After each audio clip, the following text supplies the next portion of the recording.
পালাবদলের বাংলায় সৌজন্যর যোগ, মুখ্যমন্ত্রীর ম্যারাথনে তৃণমূলের 2 বিদায়ী কাউন্সিলরও।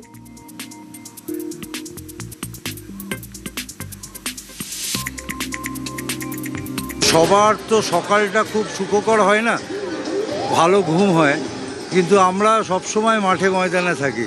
তো এরকম একটা ডাক পেয়ে ডেফিনেটলি আমি এবং অনিল আমরা দুজনেই এসেছি। একদিকে যেরকম স্বচ্ছ ভারতের যে ডাক, তার সঙ্গে দৌড় সে ধ্যান, সেই সময় সরকার যেটা ভেবেছেন সেটা করেছেন, এটা নিয়ে বলার আমার কিছু নেই। কিন্তু আমি 2015, 2016 আমি করেছি, কিন্তু সবসময় শারীরিক একটা সক্ষমতা বা ফিজিক্যাল এবিলিটি বৃদ্ধি করার জন্য খেলাধুলো বা এইসব জিনিস খুব ভালো। হয় আউট ভরসা ইন, সেই ডাকে বিভিন্ন মানুষ এবং তারা যুক্ত হচ্ছেন। শরীরে যোগ করা খুব ভালো, শরীরের পক্ষে। দীর্ঘদিন ধরে তৃণমূল কাউন্সিলররা, তৃণমূলের অনেক নেতারা যোগটোগ করতে পারেনি।